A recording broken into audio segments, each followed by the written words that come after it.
souhaite la bienvenue à tous, anciens et nouveaux abonnés. Avez-vous prié, jeûné, parlé en langue et pourtant vous n'obtenez toujours pas les résultats souhaités?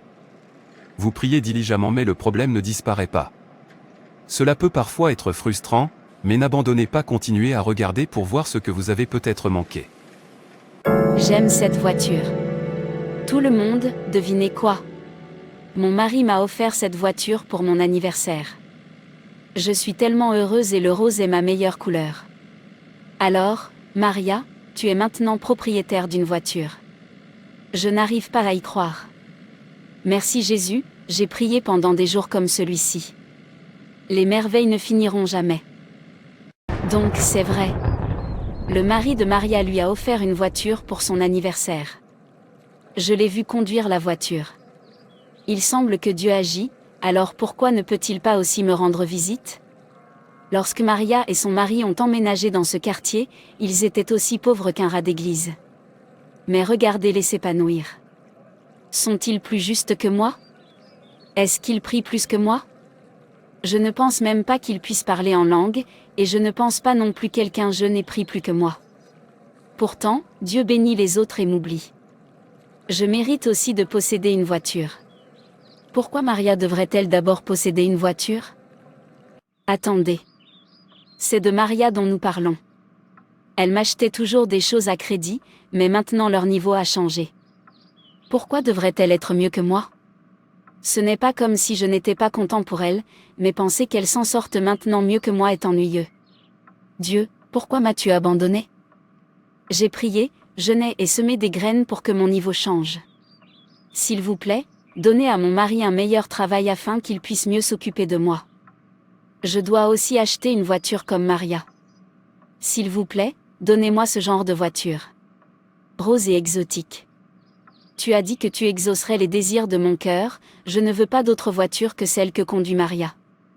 Père, s'il te plaît, fais-le pour moi et reçois toute la gloire et l'honneur, car au nom de Jésus, je prie, Amen.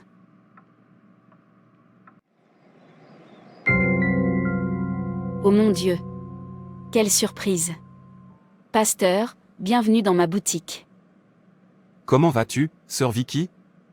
Je pense que je ne t'ai pas vue à l'église depuis environ 2 semaines maintenant. Je n'arrête pas de te demander à ton mari et il m'a dit que je ne devrais pas m'inquiéter pour toi. J'espère que tu vas bien. Je vais bien, pasteur. Je suis juste fatiguée depuis que j'ai jeûné et prié, mais rien n'a changé. Je suis toujours au même niveau et rien n'a changé. Mes amis et voisins s'en sortent mieux que nous. Certains achètent même des voitures, mais je ne peux me vanter de rien d'autre que ce magasin. J'ai été dévouée mais Dieu m'a laissé tomber. Pouvons-nous aller à la maison et discuter, pour ne pas déranger vos clients? Oui monsieur. Laissez-moi passer la main à mon assistant. Laura, s'il te plaît, prends le relais jusqu'à mon retour.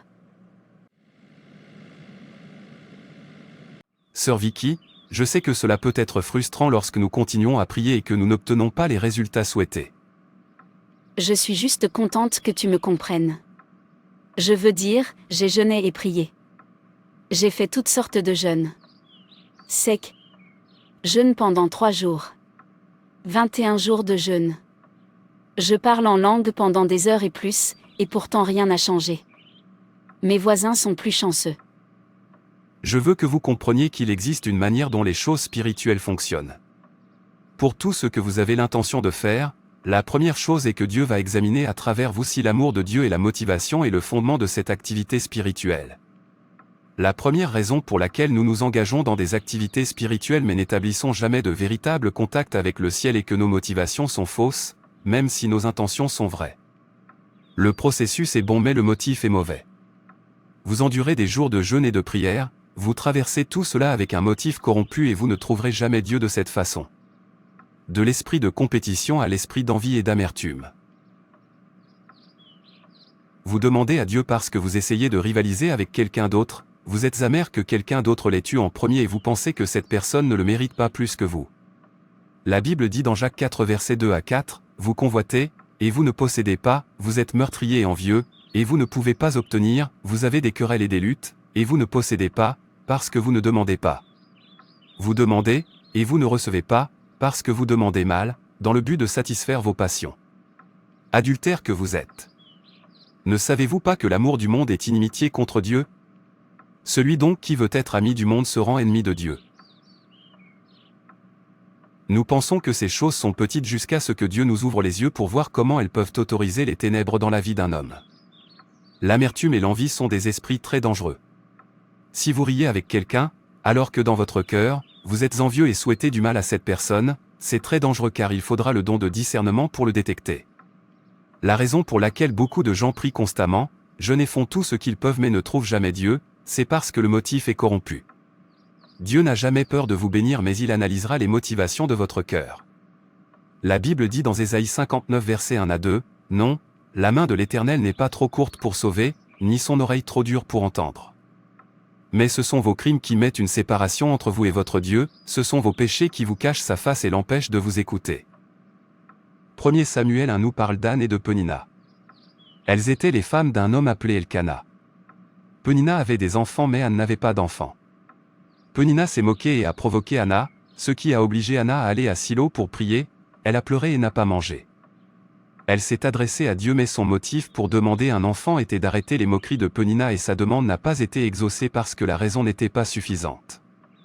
Jusqu'au point où, lorsqu'elle se rendit à Silo cette année-là, elle abandonna et dit, « Seigneur, laissons de côté la question des querelles et de la compétition, si tu donnes à ta servante un enfant mâle, alors je le donnerai au Seigneur tous les jours de sa vie. » Elle n'a prié qu'une seule fois et un enfant est venu. Et le Seigneur nous demande de sonder notre cœur, nous devons être sincères avec nous-mêmes. Il n'y a rien de mal si vous découvrez que, pour une raison quelconque, vos motivations ne sont pas cohérentes avec l'amour de Dieu. Il n'y a pas de quoi être gêné. Le psalmiste a dit, « Sonde-moi, ô Dieu, et connais mon cœur. Éprouvez-moi, et connais mes pensées. Regarde si je suis sur une mauvaise voie, et conduis-moi sur la voie de l'éternité. » Il a dit et amène-moi sur le chemin éternel. C'est pourquoi Dieu a dit que David est un homme selon son cœur. Il n'était pas parfait mais pouvait toujours retrouver le chemin de Dieu. La deuxième raison est que prier, jeûner et parler en langue sans œuvre de foi ne vous procurera aucune réponse de Dieu. Si vous lisez Jacques 2 versets 12 à 24, vous comprendrez cela. Qu'est-ce que cela profite à mes frères, qu'un homme dise qu'il a la foi et qu'il n'ait pas les œuvres? La foi peut-elle le sauver? Le verset 16 dit, « Si un frère ou une sœur est nu, ou privé de nourriture quotidienne, et que l'un de vous lui dit, « Partez en paix, soyez réchauffés et rassasiés, même si vous ne leur donnez pas ce qui est nécessaire au corps, à quoi ça sert ?» De même, la foi, si elle n'a pas les œuvres, est morte. La foi sans les œuvres est morte. Cela signifie que nous pouvons être capables de parler en langue pendant 2 à 3 heures non-stop, que nous pouvons être un champion, un guerrier de la prière ou que vous pouvez jeûner pendant 40 jours, si vous ne marchez pas et ne travaillez pas dans la volonté de Dieu, alors ne soyez pas surpris si vous n'obtenez pas les résultats souhaités.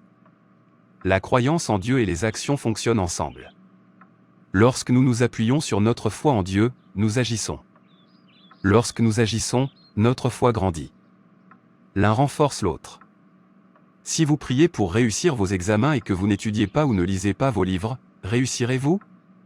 Même si vous faites confiance et croyez en Dieu pour réussir, vous devez quand même vous préparer à vos examens. Lorsque vous lisez pour les examens, vous serez confiant. La parole de Dieu nous dit qu'il nous est impossible de plaire à Dieu sans la foi. Plaire à Dieu se produit lorsque nous avons la foi et que nous l'appliquons par l'action. Quoi que vous demandiez à Dieu, ce doit être de voir son royaume venir. Ce doit être pour voir sa gloire élevée. Seigneur, je veux avoir des enfants, afin de prouver que ce que les gens disent est faux n'est toujours pas une raison suffisante. Seigneur, je veux être millionnaire, je veux que tu me confies les richesses du royaume et Dieu dit, il n'y a pas de problème. Mais je vois ton cœur, tes motivations ne sont pas bonnes. L'intention de votre cœur devrait être de voir son royaume venir. Je vous mets au défi, vous et moi, je nous mets au défi d'examiner nos motivations. Le secret pour réussir des exploits est de trouver du temps pour Dieu, et pas seulement de prier pour vos besoins. Faisons une introspection. Quelle est l'intention des choses que vous faites? Quelle est l'intention de votre jeûne? Quelle est l'intention pour laquelle vous recherchez les dons du Saint-Esprit? 1 Corinthiens 14 verset 12, de même vous, puisque vous aspirez aux dons spirituels, Que ce soit pour l'édification de l'Église que vous cherchiez à en posséder abondamment. Quelle est l'intention de votre désir de vous marier, d'avoir des enfants, d'être célèbre? Quelle est votre intention en demandant à Dieu une voiture? Est-ce parce que vous êtes en concurrence avec votre voisin ou votre collègue? Ou en avez-vous besoin pour servir le Seigneur? Sondons nos cœurs aujourd'hui. Seigneur, je me repens aujourd'hui. Père, aide-moi. Je peux voir à la lumière de votre parole que mes motivations ne sont pas authentiques. Je suis un enfant de Dieu, mais la vérité est que, pour les choses pour lesquelles je prie et je jeûne, mes motivations ne sont pas authentiques. Délivre-moi de l'esprit de concurrence et d'orgueil. Aide-moi à te faire confiance et à dépendre de toi. Sonde mon cœur et teste mes pensées, pardonne-moi, Seigneur, et crée en moi un cœur pur, car au nom de Jésus je prie, Amen. Que Dieu te bénisse, ma sœur. J'espère que nous avons appris quelque chose de cette vidéo. N'oublions pas de trouver nos bonnes motivations pendant que nous prions et jeûnons. Et demandez également selon la volonté de Dieu. Merci beaucoup d'avoir regardé, n'oubliez pas de vous abonner, de mettre un pouce bleu, de partager, de commenter et d'activer la cloche de notification pour plus de vidéos qui changent la vie. Que Dieu te bénisse.